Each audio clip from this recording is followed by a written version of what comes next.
Eu nací en Seilán, o ano 46.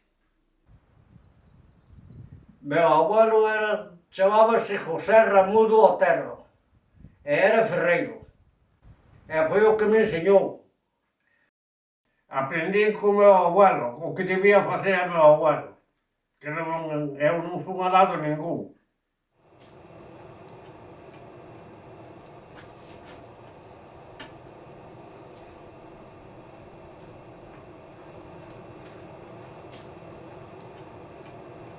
El cantou o ferro e a min deu unha marra.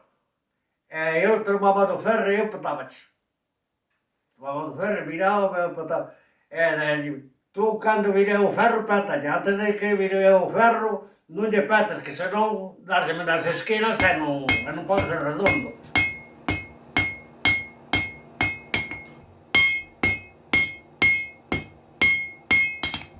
Era ferreiro do que aprendeu tamén doutras de antiguamente doutros, que non foi a escuela ninguna, ni nada. Meu abuelo non conocía o metro.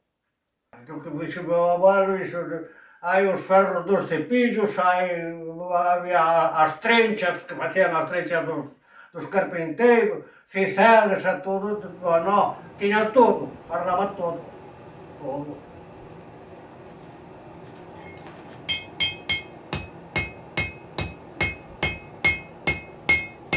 Pero o que fixe foi nas brochas, para forrar as zocas. E foi como empecé. E despois fun deume por, dixen, pois sei mirar a ver se fai con coitelo. Fixen un coitelo. Pero que cortaba igual que unha lata. E despois preguntaba a meu abuelo e dixo, vexeche na templa, hai que saber como se templa. Así que, mira, este feito por mí. E despois fixen varios. Para min é máis para algún veciño, que vos encargaba. Pero isto é ser agora aprendín a templar isto, agora xa ver.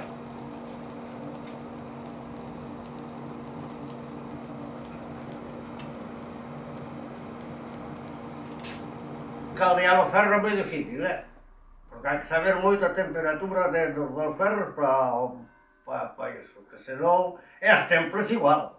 A templa é moi delicada. O ferro ten os grados de temperatura para traballar, porque se é demais, arde. É increíble, é arde.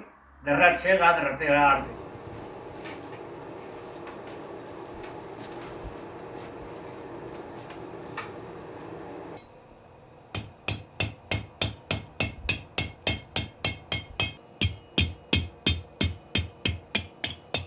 Caldear é pegar os ferros, como te expliquei antes do libro. Eso chamase caldear dous ferros.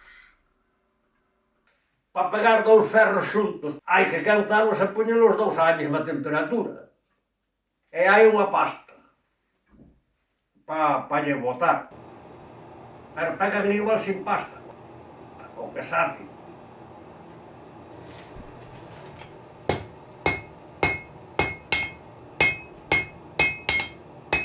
Como te estaba dicindo na templa, hai que metelo así na auga. Así. E lo metendo hasta que cada vez que sácalo. Entonces, ao quedar mollado, o que vai andando para se secar, aí é onde se sabe.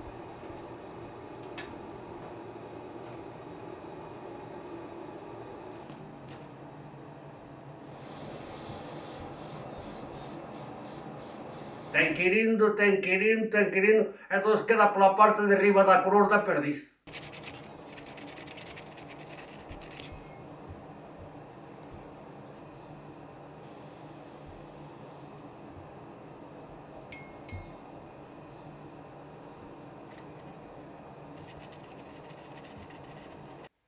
Se me teño queimado, me cago na vida. E se botara ao ferro se me dar cuenta chegar a estar quente por onde non estaba no lume. Porque quence outro tanto quence fora do lume. Chega a calor por el adiante. Sí.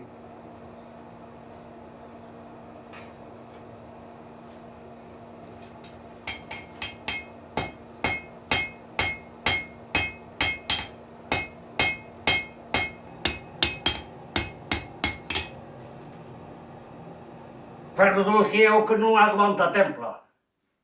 É como un alambre.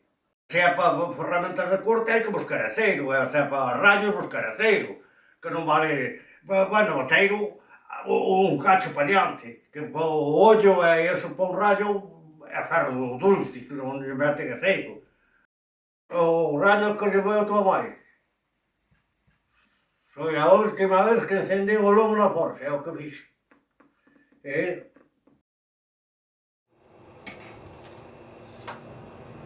Se son 7 anos ou por aí a parar.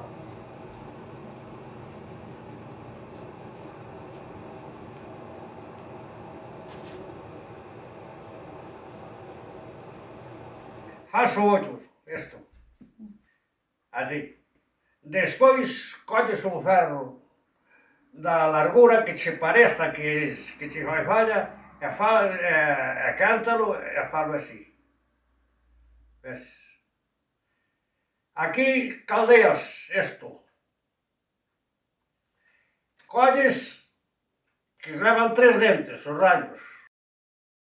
Caldeas un aquí. Caldeas o outro aquí. Aquí. E caldeas o outro aquí. E aí ten o raño feito, de 3 dentes.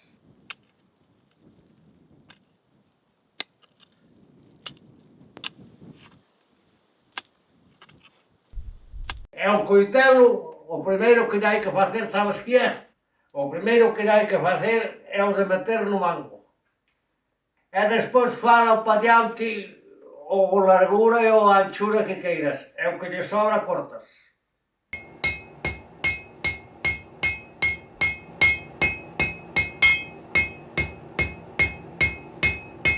Acordo un que houve que chamaban Sergio. Ese traballaba, facía ferraturas para as vistas, traballaba para fora. E máis despois había outros dous na Castiñeira. A mellor pillou un e dixe, faz unha dúcia de brochas para forrar as zocas. A mellor dáballe 10 céntimos daquela que había os 10 céntimos. Acórdome que a dúcia de brochas valía unha peseta. Eso sí que me acordo, unha dúcia de brochas valía unha peseta. Un par de zocas levaba unha dúcia. Para facer a ferradura tiñas que ter a zoca, porque se no tacón, se facías máis grande non valía, se facías menos tampouco. Entón, tiñas a zoca xa facías unha tira de ferro, estiraba o ferro así que che parecía, e curvábalo, na ingre curvábase. Entón, mirabas pola zoca e despois cortábalo que lle sobraba e listo. E facías 3 furados, caio xa había os xismes para furar o ferro, e furaba e xa estaba, e listo.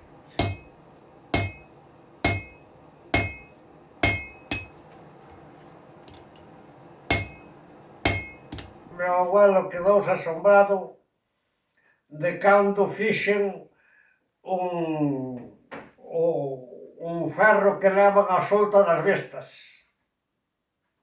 Os ferros que había para soltar, as cadeas que tiñan para soltar, que levan unha chaveta. E a cabilei estuve pensando como había facer. Pero que me pasaba?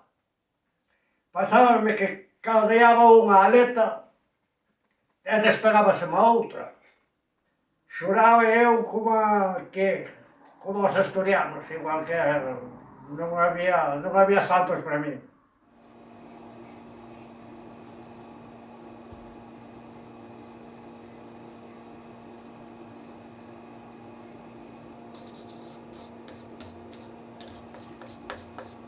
O encabilante dixe, pois vou facer unha cousa. Collei o rabo dun cacho dunha fauciña, quentei, e caldearon elas ao ferro que levaba polo medio. E así quedou a chaveta feita. E así a facían os outros, que despois pregunteille ao meu abuelo e dixo, ainda te vai chearte que eu a ti nunca te expliquei.